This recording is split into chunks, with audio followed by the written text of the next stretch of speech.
पिछले 24 घंटे में उड़ीसा के ऊपर रेनफॉल का डिस्ट्रीब्यूशन वाइड स्प्रेड रहा है। ज़्यादातर स्थानों पे हल्की से मध्यम वर्षा तो हुई है, एक जगह पर वेरी हैवी रेनफॉल दर्ज हुआ है और 12 स्टेशन पे हैवी रेनफॉल भी दर्ज किया गया है। तो मयूरभंज के जामड़ा में सबसे अधिक 132 मिलीमीटर वर्षा जो है वो रिकॉर्ड की गई है।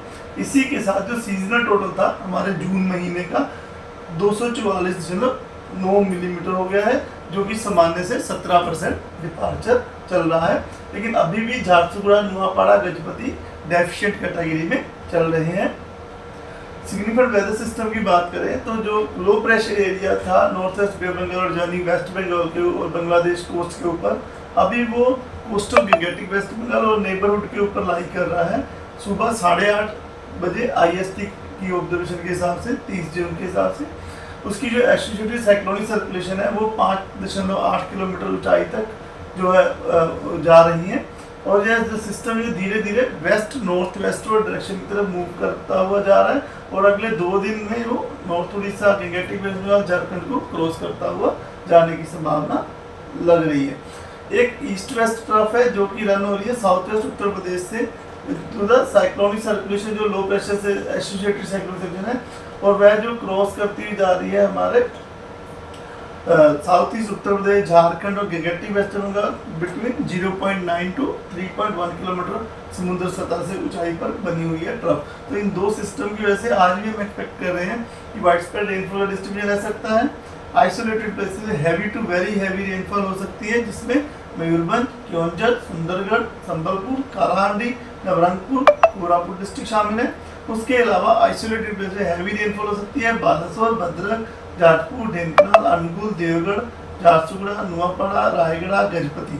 और बाकी जो आप देख रहे हैं येलो कलर रीजन, वहाँ पर thunderstorm with lightning, coastal Orissa, और जहाँ मैंने हैवी और वेरी हैवी बताया वहाँ पर आइसोलेटेड प्लेस में thunderstorm with lightning, gusty surface between 30 to 40 km रहने की संभावना है।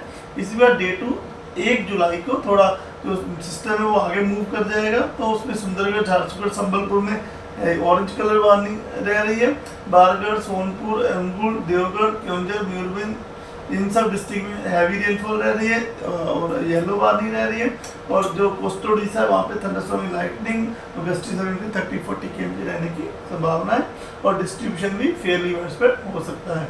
डे 3 यानी 2 जुलाई को सुंदरगढ़, झारसुगुड़ा में आइसोलेटेड प्लेस में हैवी टू वेरी हैवी हो सकता है। इसकी वजह से ऑरेंज कलर वार्निंग दी गई है। बाकी बारगढ़, संबलपुर, देवगढ़, केओंझर, मयूरभंज वहाँ हैवी रेनफॉल की वजह से येलो वार्निंग दी जाती है। डे 4 में मयूरभंज, केओंझर में आइसोलेटेड प्लेस में heavy to very heavy rainfall रह सकती है। बाकी ताजपुर, ढेंकनाल, अनुगुल, देवगढ़, संबलपुर, सुंदरगढ़ में हैवी रेनफॉल की वजह से या 1-2 साल हो सकती है, इसकी वजह से येलो वार्निंग दी गई है। डे 5 में सुंदरगढ़, केओंझर, मयूरभंज में आइसोलेटेड से हैवी रेनफॉल हो सकती है, इसकी वजह से येलो वार्निंग दी गई है। डिस्ट्रीब्यूशन फेयरली वाइडस्प्रेड रह सकता है। डे 6 में 5 और 6 जुलाई को वार्निंग नहीं है, डिस्ट्रीब्यूशन फेयरली वाइडस्प्रेड डिस्ट्रीब्यूशन रह सकता है।